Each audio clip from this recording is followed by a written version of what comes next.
Nada Pessoal, com Antero Paes de Barros e Pedro Pinto de Oliveira. Olá, amigos e amigas internautas do pnbonline.com.br. Estamos iniciando, ao lado do jornalista e professor Pedro Pinto de Oliveira, mais um programa Nada Pessoal. O nosso entrevistado de hoje é Abílio Jacques Brunini Momer.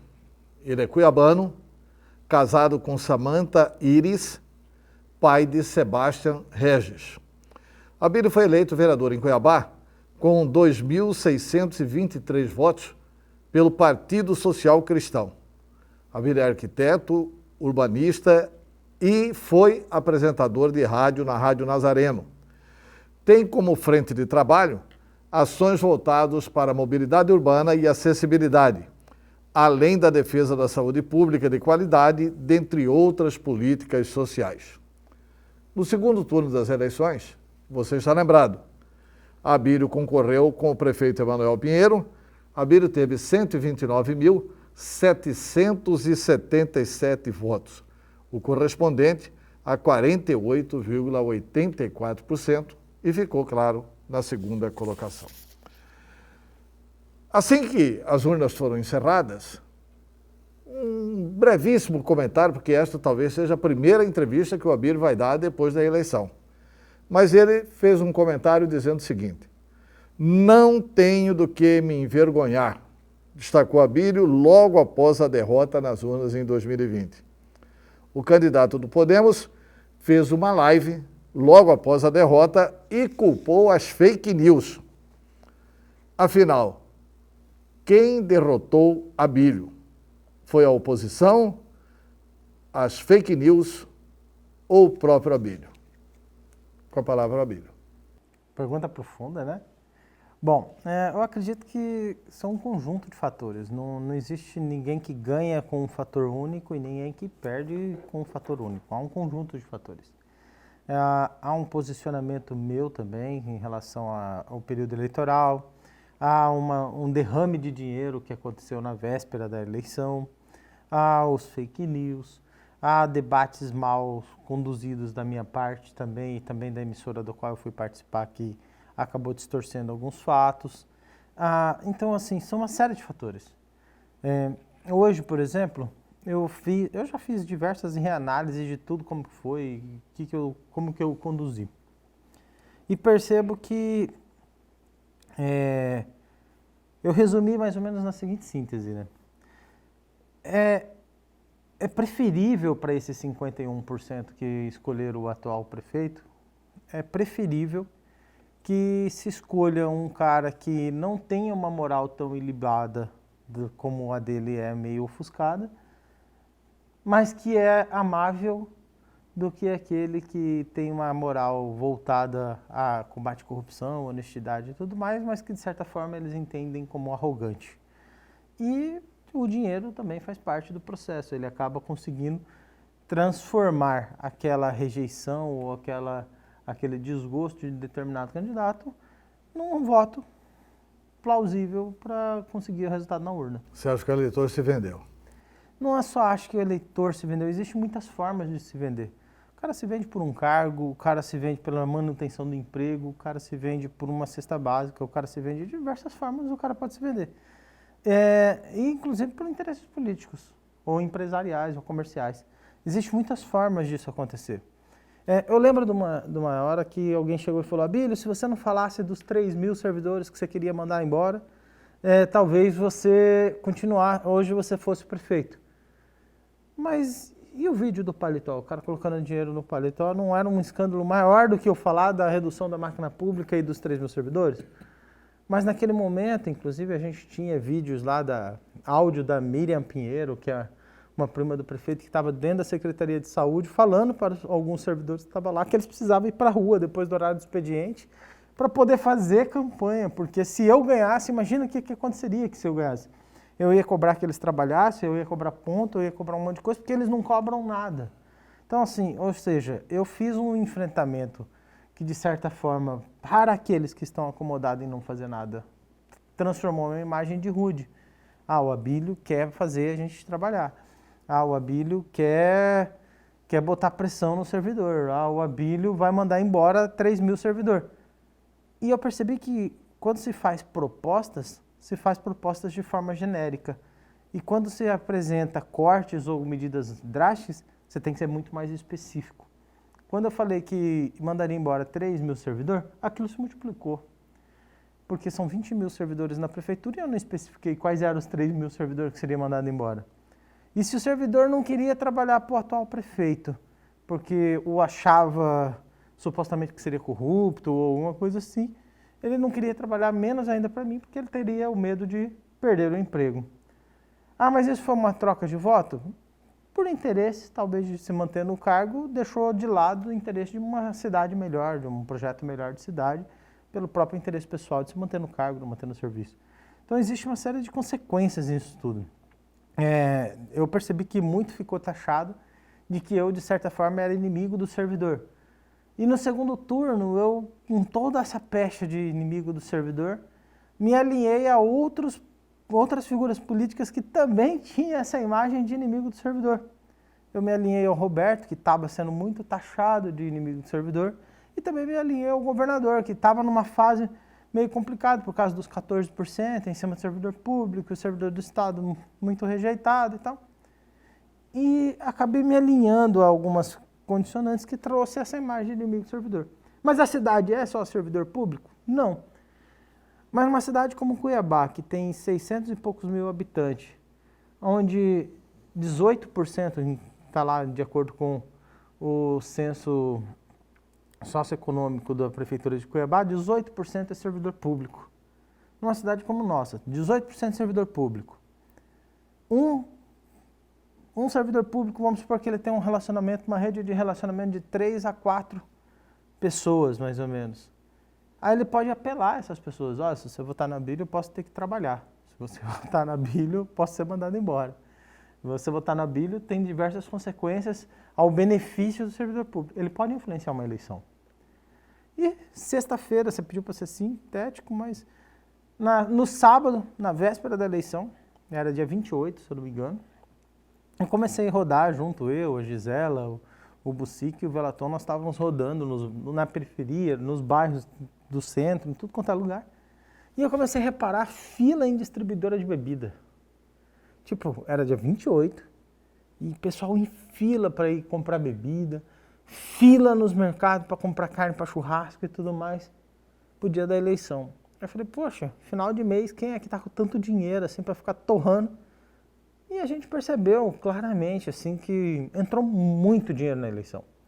E aí você ia votar, no dia da votação, era 20 fiscais do lado do prefeito Emanuel lá, era 20 fiscais, muita gente trabalhando com ele no dia da eleição.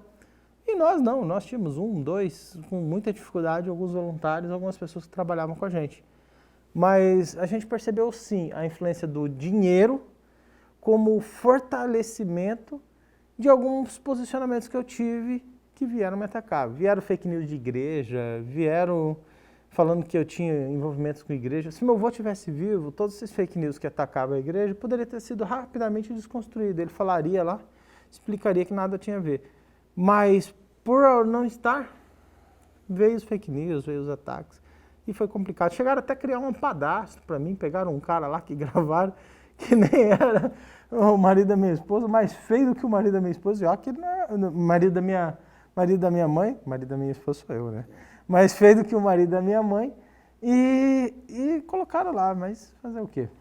Agora, Abílio, com relação aos servidores públicos, recentemente, aí eu quero voltar à questão do tom, quer dizer, que está muito associado à sua imagem, um tom agressivo, debochado, e recentemente, com relação aos servidores públicos, na volta ao trabalho presencial e tudo, você fez uma postagem dizendo assim, aí cambada, acabou a maré mansa, acabou eles vão ter que voltar a trabalhar, né?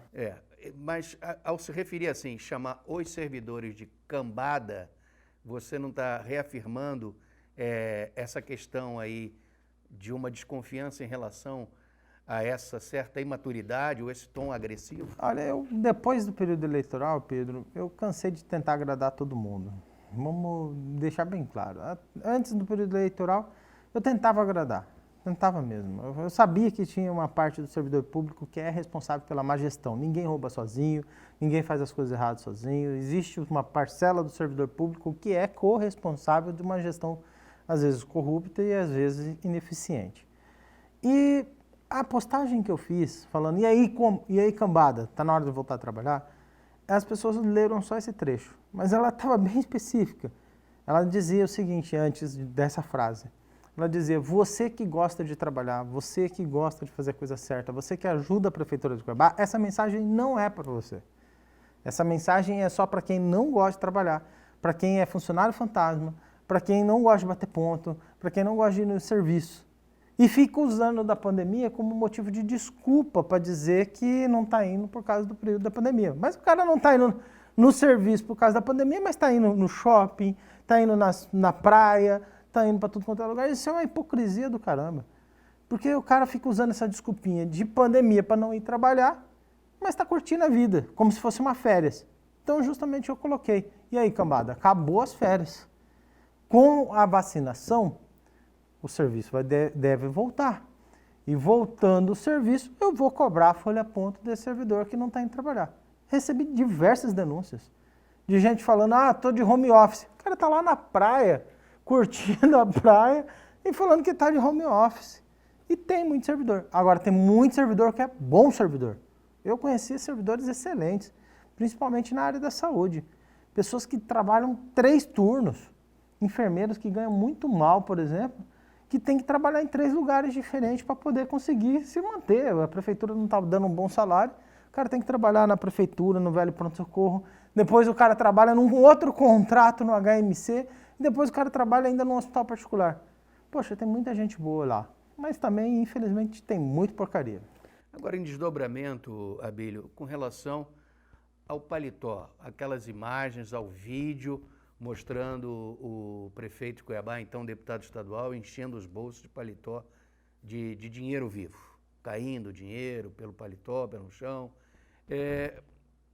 Você acredita que o eleitorado cuiabano não levou em consideração esse aspecto da corrupção, como se acreditava que isso fosse ser levado a sério, ou levado com um pouco mais de atenção?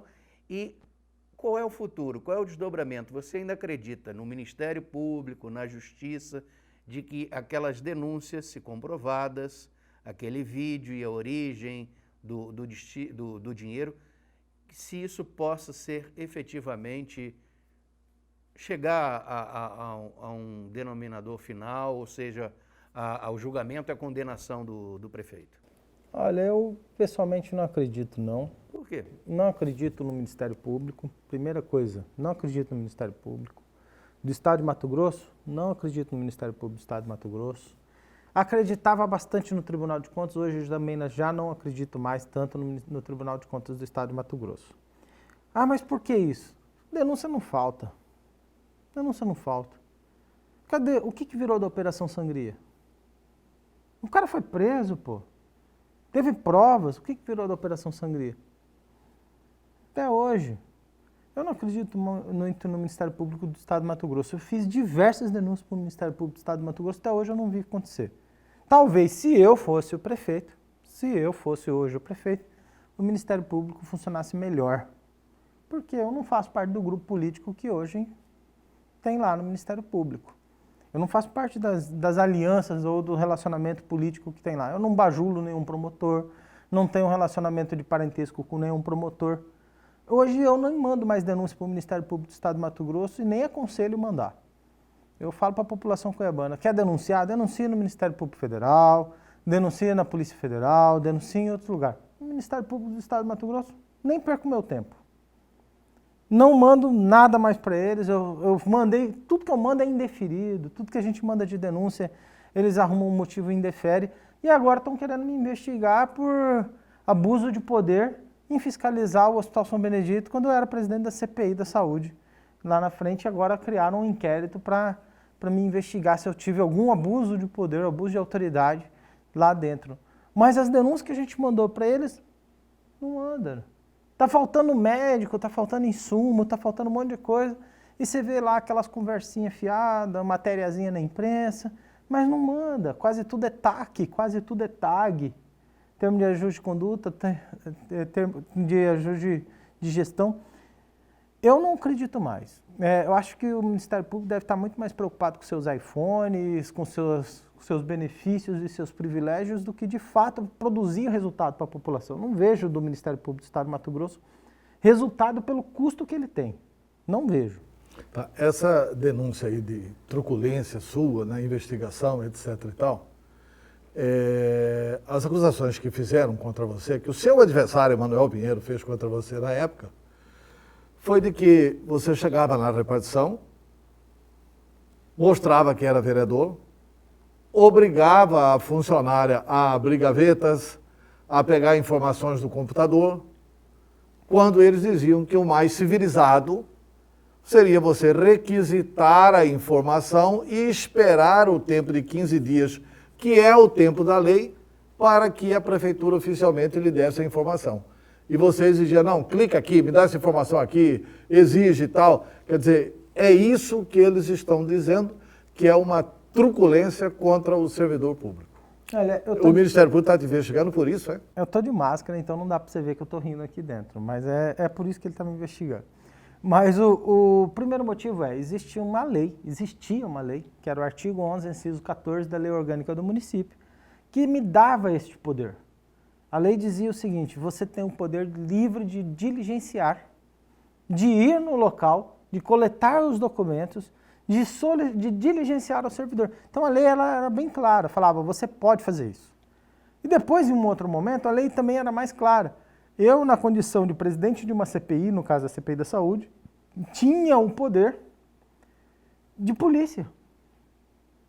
A lei está dizendo lá bem claro, você, como presidente da CPI, tem o poder de polícia, podendo ir ao local, investigar, inquirir e coletar provas.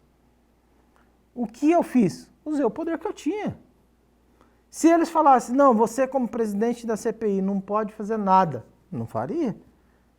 Porque no caso, como servidor, só fiz aquilo que o poder me dava, me permitia fazer.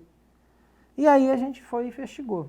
Imagina se eu fizesse um requerimento para o Ruark, que naquela época era o secretário de saúde, e falar, Ruark, você fraudou um processo licitatório para poder contratar empresas suas mesmo para prestar serviço de UTI para a prefeitura? Ele responderia o quê? Ele não pode produzir prova contra si mesmo. Não ia produzir. Hoje, eu faço um monte de requerimento para a prefeitura, para o governo do estado, para a Assembleia Legislativa, através do portal de transparência na Lei de Acesso à Informação. O do governo do estado me responde quase sempre. Da prefeitura de Cuiabá, quase sempre eu tenho que entrar na justiça com uma ação pedindo para cumprir a Lei de Acesso à Informação e me dar os documentos. Então, assim, você percebe que não há interesse de transparência na gestão. Você continua investigando a prefeitura? Por hobby. Continuo, é divertido. Eu vou lá, entro no site, às vezes eu tenho uma ideia, falo, quero saber o que aconteceu com isso aqui. Vou lá e faço a pergunta. Agora eu fiz uma pergunta recente, quanto que a prefeitura está gastando de verba indenizatória, porque eles criaram uma verba de indenizatória para todos os cargos comissionados. Eu perguntei, estou esperando. Perguntei quanto que está gastando com determinados veículos de comunicação, estou esperando. Perguntei sobre uns contratos lá de 10 milhões, estou esperando. Perguntei sobre o contrato do radar, estou esperando. Aí é que nem você vai lançando as perguntas e tal. Uma hora elas vão vindo a resposta, aí você entra na justiça, ganha, eles vão ter que dar informação de todo jeito. Mas é porque é um prazer pessoal que eu tenho de fiscalizar, de verificar como estão as coisas. Abílio, vamos sair agora de Cuiabá para Brasília. Eu quero que você analise a performance, o desempenho do presidente Jair Bolsonaro, você como um dos nomes do bolsonarismo aqui em Cuiabá, com relação ao combate à pandemia. O ministro Gilmar Mendes esteve aqui no Nada Pessoal e disse que o Supremo foi claríssimo com relação às atribuições, às responsabilidades do presidente da República, que cabe ao presidente da República coordenar o esforço nacional junto com prefeitos, junto com os governadores, no combate à pandemia. Ele fez isso de maneira competente, na sua opinião? O que o Supremo fez e o ministro disse, que foi claríssimo, ele fez o seguinte, ele pegou o presidente da República numa esfera federativa e colocou no mesmo nível de um prefeito. E falou, você cabe ao Ministério da Saúde, cabe ao presidente coordenar. Coordenar. Não coordenar no sentido de coordenar tudo, mas de coordenar. E ele coloca isso na seguinte situação. O presidente tem que ajudar os prefeitos e governadores nas medidas que eles vão tomar. Só que o presidente, como que faz isso, sendo que o prefeito chega e fala, eu não quero isso. Que nem o prefeito de Cuiabá, no começo da pandemia, emitiu um decreto que para ajudar a resolver o problema do Covid, reduzia o número dos ônibus. As pessoas começaram a andar mais aglomeradas no ônibus. E ali começou a aumentar o número de pessoas infectadas. Reduziu o horário de funcionamento do comércio, aglomerou mais no centro da cidade em determinado período. Aquilo ali aumentou mais ainda o número de infectados. E outras medidas que o prefeito tomou que acabou aumentando o número de infectados. Qual a responsabilidade que o presidente da República tem, sendo que ele não pode interferir na decisão do decreto do prefeito? Porque se o presidente da República hoje e o Ministério da Saúde hoje fosse dar uma medida, e eles fizeram decretos naquela época, não faça isso. E eles fizeram. Mas olha, é muito Existe bom. uma briga política entre o Dória, que é um governador, querendo uma projeção voltada à eleição presidencial em 2022, e qual é a coordenação que o Dória quer junto com o governo?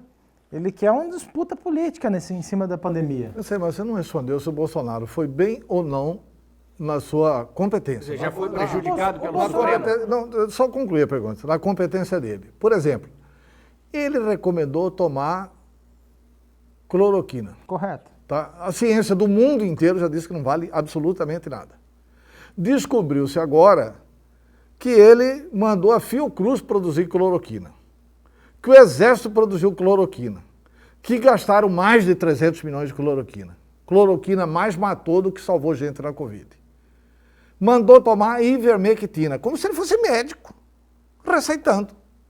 Mandou tomar ivermectina. O laboratório que fabrica a ivermectina, o laboratório, dono da ivermectina, veio ao público para dizer o seguinte, a ivermectina não tem efeito na Covid. Ele disse que o distanciamento social não era para acontecer. Disse só pra E complementar, relutou né? a questão da vacina. Então vamos lá. Só para complementar, quando diz assim, o negacionismo, e vamos falar de performance, ninguém nesse país fez mais vídeos, apareceu mais em cena, desconsiderando a questão do afastamento social, negando a necessidade do uso de máscara, do que o presidente da República. Tá certo. Olha só. Vamos por parte. Nada pessoal com o seu posicionamento contra o presidente da República. Nada pessoal. Mas vamos por parte. Parte 1. O que o presidente falou de cloroquina, azitromicina, o protocolo precoce, que foi até instituído pelo próprio Ministério da Saúde, não é só o presidente que fala. Tem diversos médicos defendendo isso, inclusive há doutores na área da medicina que estão defendendo isso. Ah, mas cita um. Vou citar um aqui, daqui de Cuiabá. Doutora Cristiane Oliveira, que junto com médicos aqui no nosso município, que é o MT contra o Covid, acabaram receitando. E hoje a Arena Pantanal faz isso. Se você vai lá na Arena Pantanal e faz o estudo, faz um exame de Covid, se detectar que tem Covid, te dá um kit Covid com cloroquina, com azitromicina, com zinco, com ivermectina. Te dá esse kit Covid. Lá na Arena Pantanal. Se você for na Prefeitura de Cuiabá, fez a mesma coisa, criou o kit Covid pela Prefeitura de Cuiabá. Mas se o Bolsonaro está dizendo que isso não funciona, se ele estava dizendo que isso funciona... Não, o Bolsonaro disse que Não, funciona. se ele está dizendo que isso funciona, e os infectologistas mais famosos do mundo estão dizendo que não funciona, então o governo do estado é incompetente, o prefeito é incompetente, todo mundo é incompetente por também colocar esse protocolo? Ué, porque a prefeitura colocou o protocolo, distribuiu os kitzinhos, o prefeito foi lá fazer foto, fazer vídeo dizendo que estava distribuindo o kit com medicamento. O governo do estado foi lá e fez a mesma coisa. Por quê? Porque alguns profissionais da saúde, alguns médicos da saúde, estavam dizendo que funcionava. Nós estamos numa pandemia de um vírus que é desconhecido para todo mundo. Ninguém tem a fórmula mágica, ninguém tem uma cura que é precisa. Por quê? Porque não deu tempo para fazer todos os exames, todos os testes. A gente sabe que para descobrir se uma vacina funciona não é 6 meses. Esse negócio de que 6 meses já tem uma vacina aí. Não, isso daí também é um teste. Nós seremos as cobaias vivas desse período de teste dessas vacinas. E uma vacina que tem 50% de eficácia, que foi feita em 6 meses. Gente, a maioria das vacinas do mundo demora 2 anos, 10 anos, para serem elaboradas, testadas e retestadas para ver os efeitos colaterais dela no futuro. Hoje, em 6 meses, nós temos uma. Por quê? Porque é o que tem. As pessoas estão desesperadas e se apegam a qualquer coisa que tem. O presidente Bolsonaro, o que ele poderia fazer?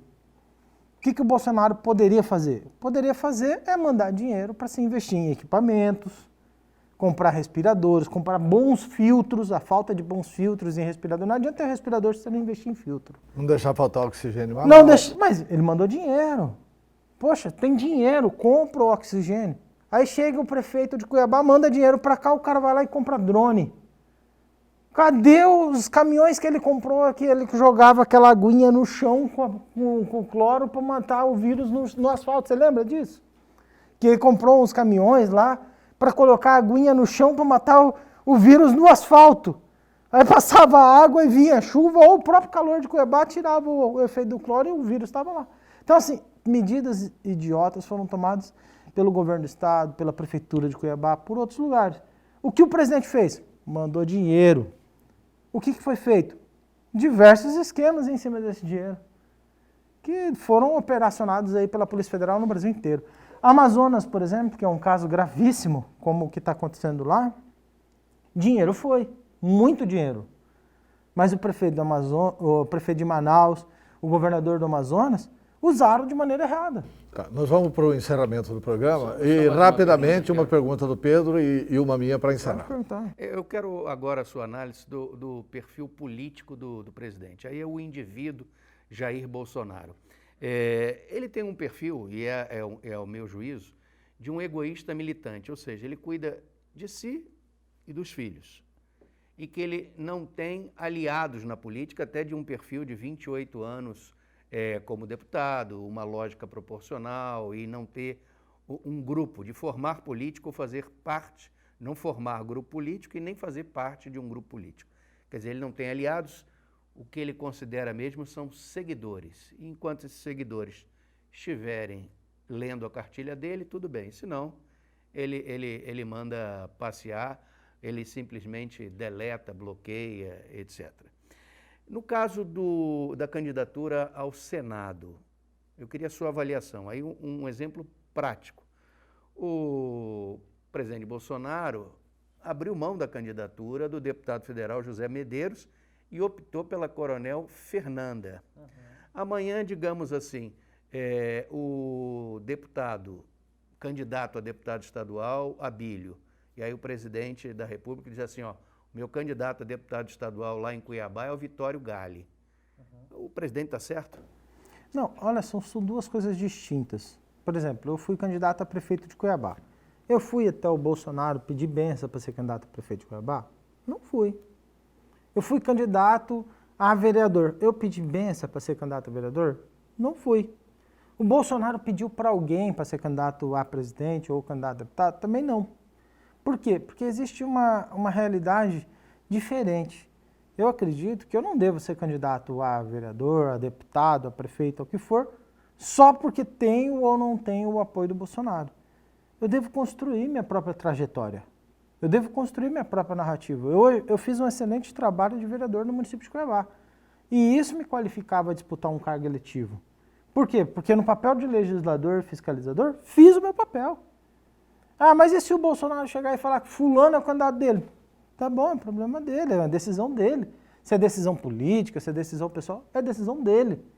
Eu vou votar naquele que ele escolheu? Não. Vou votar em quem eu escolher. Isso seja para o Bolsonaro, para qualquer cargo que ele definir. Por quê? Porque eu acredito que o Bolsonaro tem um projeto político dele e eu tenho o meu. Hoje, eu nem estou no partido do Bolsonaro. Eu defendo o Bolsonaro? Defendo boa parte das ideias dele. Eu 100% defendo o Bolsonaro? Defendo boa parte das ideias dele. Por quê? Porque eu acredito que também, numa busca de um papel de legislador, eu tenho o papel de fiscalizar. Eu não posso fazer vista grossa ao Poder Executivo. Eu não posso fazer vista grossa em qualquer esfera que seja. Por exemplo, se você fosse senador, você investigaria o Flávio Bolsonaro, né? Eu investigaria qualquer denúncia que houvesse. A gente tem que parar com esse negócio de colocar que 100% fulano ou ciclano é a pessoa que é intocável. A gente tem que parar com isso. Tá. Senão a gente vai sempre ficar refém de um culto à celebridade política. Tá. Abílio, para a gente encerrar o seguinte, eu gostaria que você fizesse uma avaliação e também que anunciasse o seu posicionamento. A avaliação é o seguinte, durante um debate na televisão, o senhor teve a infelicidade, na minha opinião pelo menos, de dizer o seguinte, olha, mesmo sendo mulher, referindo-se a Gisela, as mulheres influenciaram negativamente na sua eleição? Então, essa é a avaliação que eu gostaria que você fizesse. E depois uma afirmação. Você vai tomar vacina? Olha só, por parte. Primeiro, eu acredito que eu cometi um erro que o Bolsonaro talvez também tenha cometido. Se eu tivesse uma oportunidade de chegar e falar, Bolsonaro, vou dar uma dica para você de quem perdeu no mesmo processo que você cometeu para ganhar. Aqui em Cuiabá, eu não estava numa disputa entre esquerda e direita, como o Bolsonaro estava a nível nacional. Então, o posicionamento do Bolsonaro a nível nacional como candidato a presidente estava no momento de esquerda e direita. Aqui no Mato Grosso, não. Estava no Abílio se dizendo ser de direita e o Emanuel dizendo ser de quem votasse nele.